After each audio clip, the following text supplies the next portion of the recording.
Goal setting is crucial. It's so crucial for this growth. It's a decision to think about ourselves and give ourselves perspective. Emotional health coach and best-selling author, Dr. Nita Bhushan.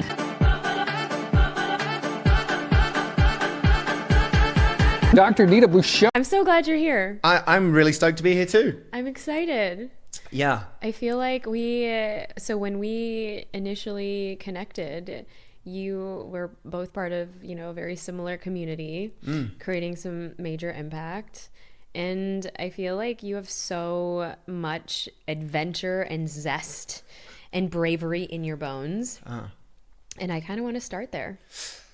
Well, I'll take it. Thank you. Well, it was lovely to meet you. And I find like in this community that there are so many good people. I'm lucky to know a lot of them, but I don't know so many too. This is a new friendship. I know. So thanks for trusting that I might be a good podcast guest. I mean, fingers crossed. I know, fingers crossed. Yeah. But I think there's so much, and I really saw, because obviously, you speak in several different places around the world. I'm speaking in Malta next week. What? I know, I can't wait. What? It was on the way. So I was in LA, and then you were like, look, come on a podcast in Austin. And I looked at a map and I was like, well, that's on the way. Oh that my makes goodness. sense. So yeah, I'm off to Austin in a couple of days. Oh Malta. Oh my gosh. Yeah. So how is it, and where did your journey start as to, who the Seb had to become to be this incredible world-class speaker? Because I think for most people probably listening to this, they are kind of even just trying to find their voice. And even the thought of going on a big stage and be, this the speaker would be so terrifying. Yeah, well, I think what's really important, I need to sort of say this from the onset, is I never meant or tried to be a speaker. That wasn't the goal. How do I become a great speaker? Yeah. I love that I'm, on stages and stuff, of course. But no, I just wanted to be a better person. I unfortunately lost a friend about 15 years ago. I was 25 at that time. And until that point, I'd done all the things that we're, led down the path of doing, school and further education and get a job and a career and, that whole mindset. Were you in Australia at the time? I was in Australia, yeah, and that's where I'm from. And you've ruined my best joke, which is I'm from Kansas, but so I'm from Australia, from Sydney, the Northern Beaches, Avalon Beach, if anyone knows it. Oh yes, I do. By Manly Beach, right? I spent the last 15 years of my life living in Manly. Yeah, yes. But I'm in LA now. I've been there for 5 years. But yeah, I'd lost a friend, and it was, that moment that other people, of course, have experienced, and you start thinking about life and their life and your life. And I remember just wondering, well, if Chris, my friend who passed, could do it again, his life is 24 years, would he do it the same way, or would he change a few things? And I don't think he would have changed anything. And I thought, what a special thing to be able to say at the end of your life. I did it, great. I wouldn't change it. I'm happy with it. That was my conclusion. Now, I then turned that question on myself, and I thought, well, if I was to die today, could I say the same thing? That I wouldn't change anything? Or, upon reflection, and it was the first time I ever looked at my life from that perspective, would I change a few things? And just like that, I realized I was really unhappy. I didn't have any purpose. I didn't have any goals. I didn't know who I was.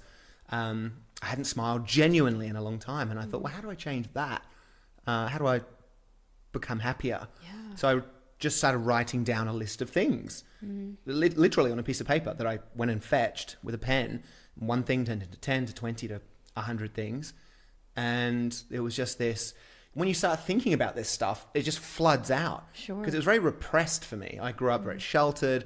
I'd never really been told. I'd never had anyone around me who I think was a really glowing example of like just going out and doing all the things. Yeah. Or at least I hadn't noticed that person until this point.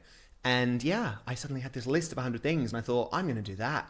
100 things. 100 things. And I thought, what could be more important than being... I mean, it was like, people talk about that lightning bolt, that aha moment. That was it. I remember writing on this bit of paper, which sadly I've lost now. But I remember writing, what could be more important than feeling happy? And by that, physically, what's the manifestation of that for me? I thought, well, that's smiling. That was it. I just wanted to smile more. And I smile a lot more now. Oh my gosh. It's been great. So I dropped everything in my life to pursue this list. And that's led to lots of cool stuff and connecting and helping people. And hey, here we are. Oh my gosh. Okay. So you have this list, and this was like the very first list. And this was like in your 20s then. Yeah. I left on my 28th birthday. Wow. Yeah, 9th of June 2009. I'm 41 now, and aging rapidly. And I thought, Oh, you look amazing. oh yeah, so sweet. No, so I left on my birthday, and I flew straight to from Australia to Oklahoma to visit an inmate on death row. What? It was on my list. Just, you know, my list. People's. You made so visiting an inmate was on your list. Yeah. Wow. Yep. Wow. My list was. I mean, everyone's list is different. Yeah, of course. But that was. I mean, I did a lot of strange things, which you can judge me for. But okay, so this was the first thing you got. It's kind of a little layered, but Yeah. basically after I got the news, I was in Canada and my friend had passed away. The next day I had this list and I thought, I'm just going to start. So I flew to Las Vegas and married a stranger, which was number 2 on my list. That was the first thing I did. Again, I can talk about that if you like. Oh my goodness. But then I flew back to Australia, forgot about everything. I just thought, oh no, I need to conform back to the way everyone does it. That's so silly. I can't do my list. Forgot about it for 2 years. Became, I don't know if it was depressed or not, but I was just really down on myself. Broke out crying for no reason 2 years later. And I was like, oh my God, how do I fix this? What's happened? And I remembered I had my list. So I pulled my list out of my drawer. For effect, I'll say I blew the dust off of it. And I got really excited again. Put a map on the wall, put 100 tags on there. And I thought, that's what I need to do. So yeah, then I flew to America, visited an inmate on death row and have done 76 things now. And of course, raised money for charity, and it's been turned into books and TV shows. I mean, it is so bizarre. And I speak a lot, which is great. Oh my goodness. Yeah. It's so bizarre how, I mean, thank goodness for your friend. Well, yeah, I mean, his family refer to what I do as Chris's legacy, and it is, and it's interesting. I mean, as a point, I think a lot of us, you hear of that story very often. A form of adversity, whether it's a loss, whether it's you coming close to losing your own life, being diagnosed with an illness. This is a really funny little story because I don't like to talk about myself that much unless I'm on a stage, but a friend of mine got diagnosed with cancer at, I think he was 32 at the time. Oh my goodness. And he was told he had 6 months left, and he decided to do the one thing he'd always put off, his dream, and that was to go on a global shopping spree.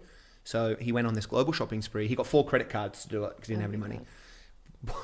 Bought $90,000 worth of clothes. Oh my goodness. I think he was 32, last 6 months. Accumulated this huge debt, $90,000, and then didn't die. He's 60 something now, really healthy. It's tremendous, but in huge debt, and I have to say, like, really well dressed. And you hear of stories like that, and of course, it kind of, you take a step back. Why do we wait? Right? Why do we wait? And we don't have to.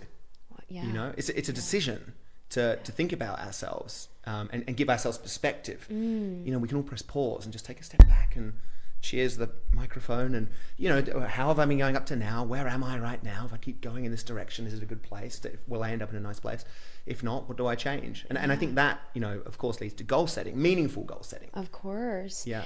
And how does one even create a meaningful goal setting list? Because I'm just thinking in my, head how much that would even take to organize finding an inmate to go visit. And which prisons, and to fly all the way from Manly Beach all the way to Oklahoma to do that. It's I think the goals, everyone's goal, I mean, that's the tip of the iceberg. I think under the water is the real juicy stuff. And I think that is it's self-awareness and understanding the core aspects of our lives.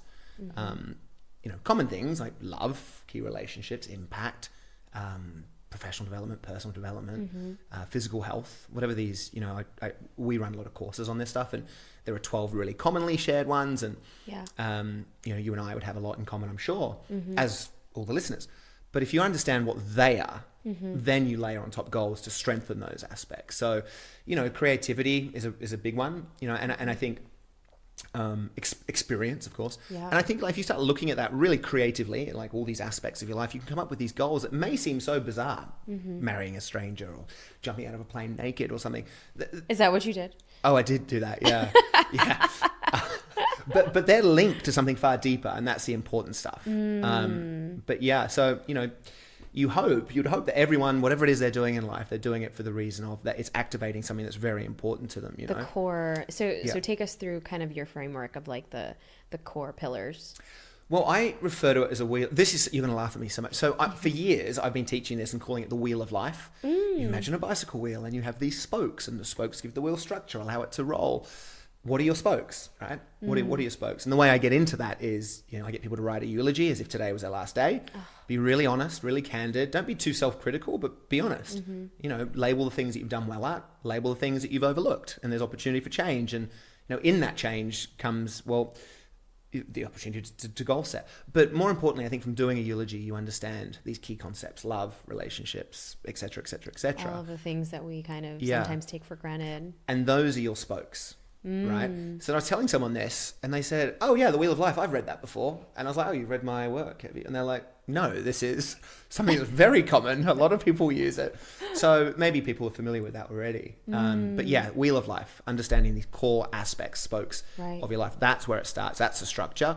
I would then say, once you've been able to identify those, and I find through my courses that people have on average between 6 and 8 spokes. You don't need 12. So you don't need 12. You don't need 12. You can label them whatever you want. I just share the most commonly shared spokes. But then you can rate each one. How strong is each spoke? So, love, your creativity, professional development, physical health, impact. How strong are each of these spokes? And you can get an average score and say, so I just did this exercise with a bunch of my friends. Yeah. Because I think this would be a great exercise just to even, bring people together and like get to know, even in dating relationships or even at a team building. And oh, for sure. So it comes from like the work I do with corporates. Yeah. But I actually ran this with 10 or 11 friends recently. Yes. I shared it on my Instagram and just did a voiceover for it. And I said, if anyone wants a template for you and your friends, let me know. And I got inundated with it. So I've created a video and like this, I've sent this out to everyone Anyway, so it's a real fun thing and it's important. It really is important. Goal setting and New Year's resolutions is that's kind of like the common thing that we do, right? Right, of course. But goal setting is crucial. It's so crucial for this growth, for this connection, which, I connected with myself finally. Now we're connecting. So it's, internal connection, external connection. And ultimately, I think transformation, it's such a beautiful, important thing. Meaningful goal setting is invaluable, priceless. The meaningful goal setting. Yeah. And I mean, I want to kind of like go back to even your list because you've done 76 things on this list now. Yeah. Okay. And what has been like the craziest thing that you've orchestrated? And what part of that value system did it come from? Oh, that's interesting. Gosh, I mean, I've done some, I delivered a stranger's baby, which was just a phenomenal, weird story. A lot of my stories are weird. I love it. Yeah.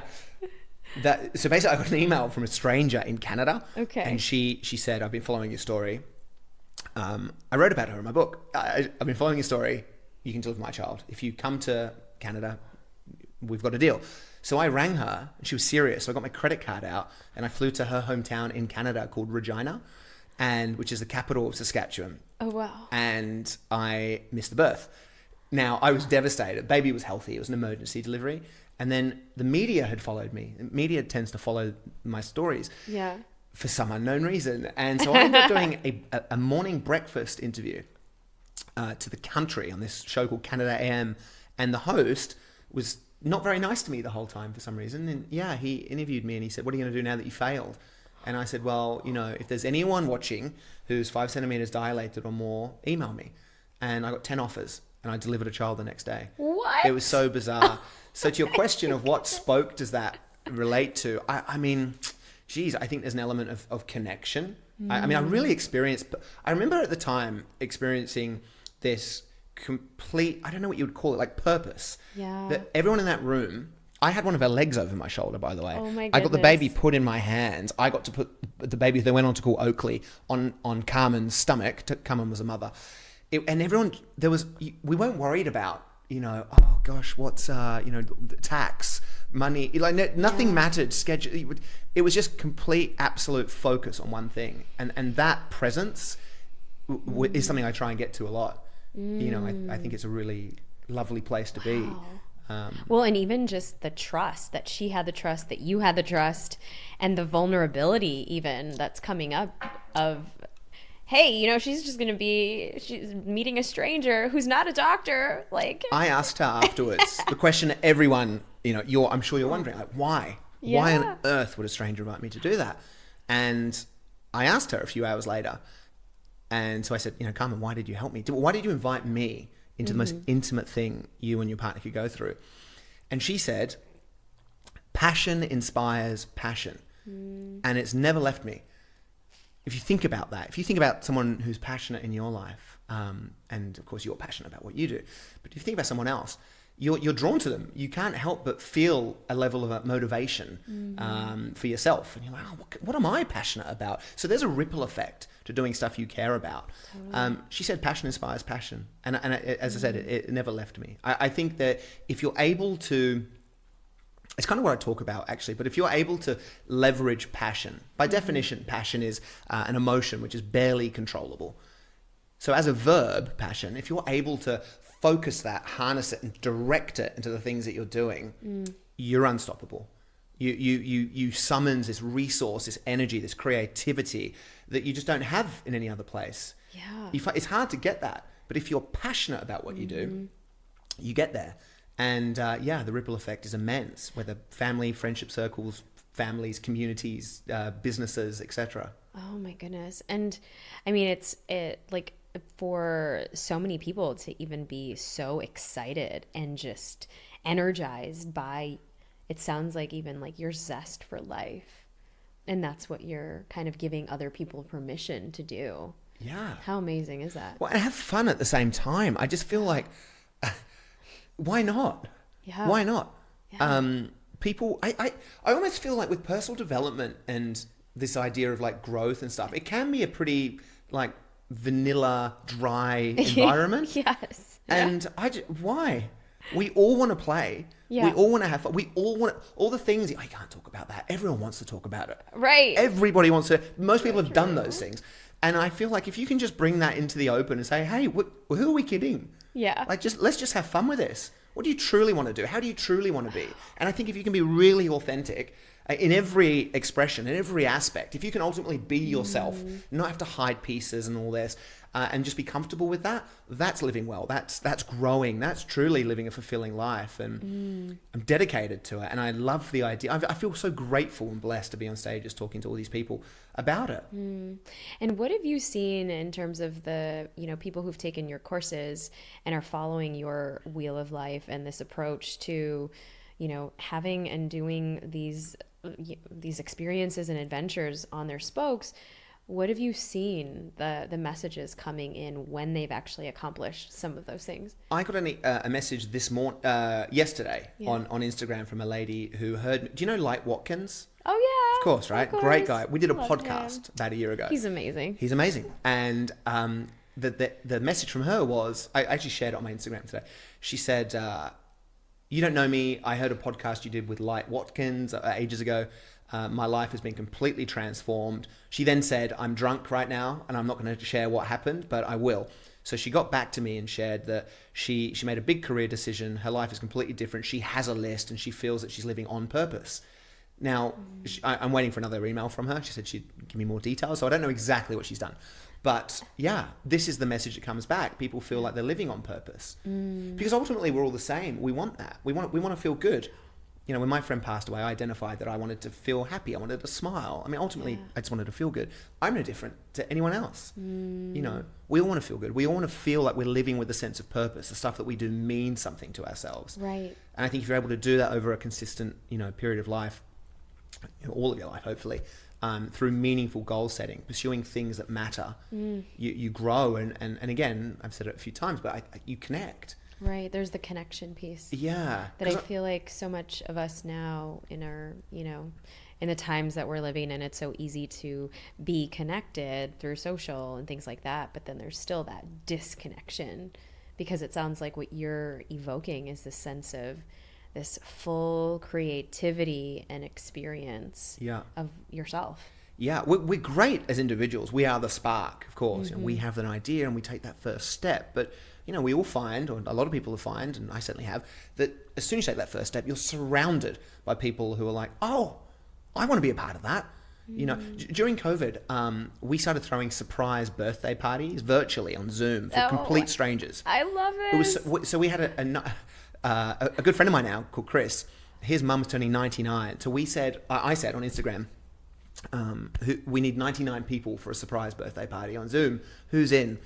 An hour later, we had 200 people kind of thing who wanted to do it, but we kept it at 99, and we surprised Louise. She turned 99, and it was hilarious. We all sang happy birthday. I played a song, and we all danced for like maybe 60 seconds. And then afterwards, she looked at me and went, "Who are you?" It was great. So we've also celebrated her 100th birthday. She's since turned 101, and in April, she's going to turn 102. It's remarkable. But people were desperate to sing happy birthday to a stranger. Why? Because innately, we just want to connect. We just want to connect and have an experience that can be shared. If we can have affectance on someone else, if by us showing up, we have a positive effect on somebody else, we feel good, and we're reminded that we're part of something a lot bigger than ourselves. Yeah.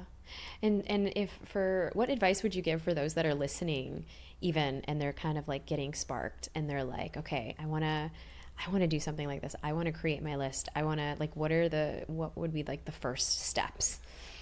Step one, give yourself permission. Because oftentimes we find we wait for that. You don't wait for a dark moment in your life. Don't wait for someone higher up to say, hey, think about yourself. Do it now. 2, I would reflect. I mean, if you want to go through my 8-step process, you reflect, write a eulogy. But just for anyone listening right now, I'd say just get a piece of paper, get a pen, and just write down. Don't think of 100 things. Think of one thing. What's one thing you would love to do? A million ways to frame it. If you had all the money in the world, if you had a week left, if you had a year left, if nothing was impossible, what would you do? And it doesn't have to be like radical and world changing. It could be really simple. And a lot of these goals are sort of internal, like being kinder to myself. Yeah. Staying in touch with loved ones. There's a book actually called Regrets of the Dying by Bronnie Ware. You know this? So good. Yeah. So she outlines the 5 most common regrets of the dying, her patients, as a palliative care nurse. And for those who haven't heard, what were the 5? If I can remember them, the first one was, I wish I'd lived a life truer to myself, not what others expected of me. I wish I'd let myself be happier. I wish I'd worked less. Oh, yeah, right. I wish I'd expressed myself. I wish I'd stayed in touch with loved ones. And the beauty of learning those and actually kind of looking at those 5 is they're all choices. They're all choices. It's not, well, if things moved in my direction and worked out for me, maybe a few of them, they're all in radical accountability. Yeah. We are in charge of what we do. We're not in the passenger seat. We're in the driving seat. And you choose, as you know. Everything's a choice. Let myself be happier. Work less if that's something you want to do. Stay in touch with, pick up the phone and call someone you love and say, hey, I love you. Put the phone down. These are all choices. And I think this is, it's funny that I feel like I'm in a seat being interviewed for something that I do or think I know, or I'm on a stage speaking to people. And because it's all just such simple knowledge, simple processes. Take a moment, think about yourself. If an alien was listening to this podcast, and I know a lot of people do listen, so maybe that's the case, and they were like, oh, he's talking about doing stuff that he wants to do, the alien would say, what, is not everyone doing that? So it's just like really simple, a really simple concept that I just think is beautiful because it's simple. And it's so profound and so powerful. I think that because we're so inundated with so many and so much noise, that, to really bring it down back to the basics and have these beautiful reminders. What do you think your friend would say to you today, having created pretty much this whole legacy? I don't know. It's funny, I've never really thought about that. What would Chris say? Well, I'd hope he'd sort of just give me a hug. I mean, he was kind of a big kid, really. So as we both were, like back then, I'd hope he'd be proud. I hope he'd, be stoked about it.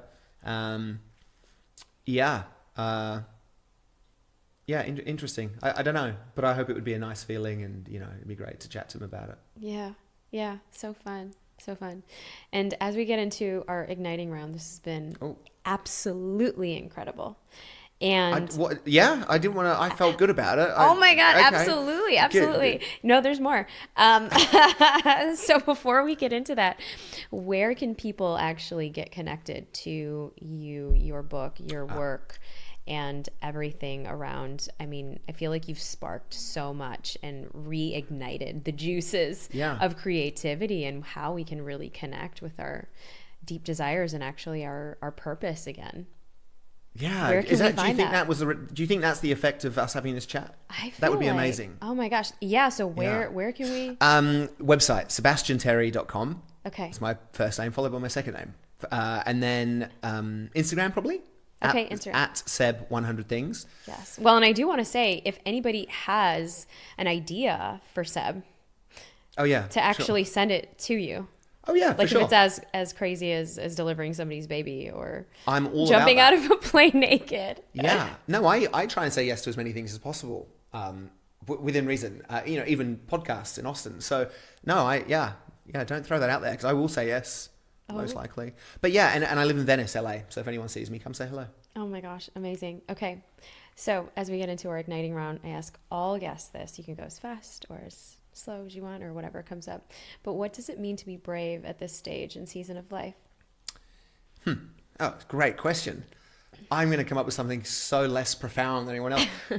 Well, I think bravery is acting authentically and positively in the face of doubt and the unknown. Doing what you feel to do, regardless of external factors. Yeah. And what are either practices or ritual that are feeling really good for you, elevating your life right now? I wake up in the morning and I spend about half an hour on dating apps until I run out of likes. What's happening for me? What am I? Well, I love surfing. I feel I've got a nice lifestyle. I don't necessarily have rituals, so to speak. Mm-hmm. With that said, I just came back from a trip in Japan with two great guys who I'm sure you know, Matt Paulson, Ben Nempton, who are dear friends, and I love them. And we joke that we talk about Japan to everyone, but there's something about intentionality that I witnessed in everything. I just remember watching this sushi chef, this sushi artist, and I couldn't believe the focus and the presence he had in the moment of doing what he loved. Yeah. It was just so purpose-driven. There was passion in there, of course. I like to try and throw that in as much as I can, but he was passionate. So I'm trying to just be present in all the things that I do, not being on the phone, ironically, first thing in the morning or throughout the day as much as possible, knowing that there's enough time for everything. There just is. I know for me, I used to think, I've got to throw everything into every moment. You don't. You can be really present. You can put your phone down. You can walk away. You can give yourself a moment to do your meditation. You can spend time with friends. You can work really hard after that.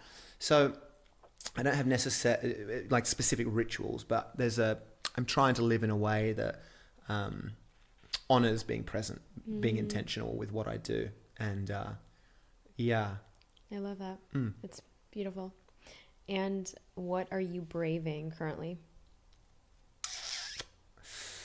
Oh, that's great. Well, here's an interesting one. I mean, maybe this isn't at all relatable, but I've always, I've been speaking for 11 years, right? And I've never thought of myself as a speaker. It's only the last 12 months that I have. I've joined this group called Impact 11, who you know, and they're great. And they help. This isn't a plug for, can I talk about? I mean, yeah, of course. They're brilliant. They help a lot of people, speakers, no matter what level speakers are at, to kind of up their game, and create that side of a business, essentially. Yeah. And I was always really awkward about that. I'm speaking. People like owning the fact that you're a speaker. I'm a speaker. I would if anyone ever asked me, what do you do? I would never say, I'm a motivational speaker. I mean, that's sickening. But it's not anymore, because that is what I do. It is what I do, and I'm proud of it, and I make an impact. So I'm kind of like living in a way that just represents that. And not that I now announce to everyone I'm a speaker, but really just investing in that side of my life. Everything just, my internal narrative for ages has just been, for 15 years, has been, I'm just happy-go-lucky. What a wonderful organic accident this all is. And now I'm like, well, no, it's not. It's not. Yeah, sure, for a bit. But now I think for me to be the best version of myself, impact as many people as I can, I need to be intentional. I need to invest in myself. The reason I came up with this is this morning, I'm staying on one of my very good friends' floors in Austin. I thought he had a second room. I call him Stabby. And so I'm on Stabby's inflatable mattress in the living room. And this morning I was like, what am I doing? I looked at my bag and I felt like a backpacker. And I'm like, I'm not a backpacker. I mean, I love backpacking, but yeah. So I just checked myself into Soho House, where your book launch is, and I just, it was like, well, that's not cheap either. But I was like, I don't care. Treat yourself like who you are. Yeah. Don't undersell it all the time. So yeah, all that to say, I'm still working on myself and I love it. And I think it takes a lot of bravery to just try and be yourself. And that's a constant thing for everyone. Yeah. And I love that vulnerability out of you. And it's just, it's so refreshing. And I think it just gives people permission to know that they're also a work in progress. Yeah. And so with that, what is one word that describes this season of your life? Oh my gosh.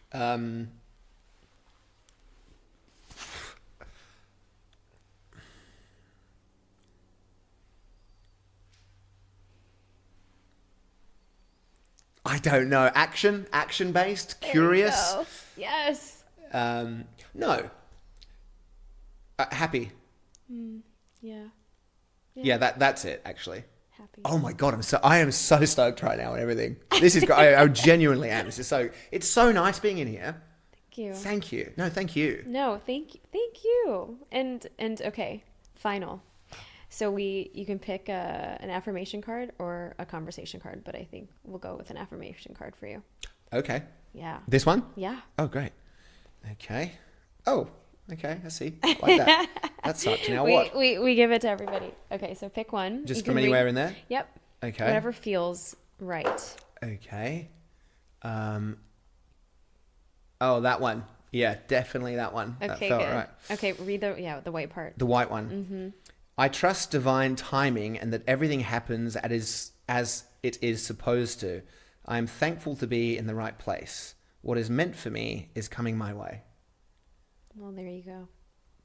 So I can just be lazy. It's just going to turn up. That's a relief. God. Thank you. This has been amazing. Seb. Thank you. You're wonderful. Well, we'll do this again. We shall. And hey, if anyone's listening, including that alien, if I can help anybody with anything specifically from their lists, I don't know which camera to look in here, but let me know. I would love to. I love it. I didn't even speak about that side of what I do, but it's turned over the years into pretty much this altruistic mission. I get to help people with their goals, and I love that. Yeah, I love doing it. And where can they? So they can go to your website and even on Instagram. Yeah. Whatever. Just message me, and I'll do what I can. Oh my gosh. We're finding a kidney. Someone in our community needs a kidney at the moment, and someone from Ireland has flown to San Diego to meet a stranger, has tested to get the liver, her kidney donated, and they're a match, it seems. So it looks as though the kidney's being donated. So you've been able to shepherd these incredible, powerful pieces of connection. Yeah. Okay. It keeps on giving. It's amazing. Oh, so good. It's amazing. Well, go ahead and send all of those ideas to Seb. Seb, what a pleasure. Thank you. Until next time on the Brave Table. Wow. Oh, great. Oh my goodness.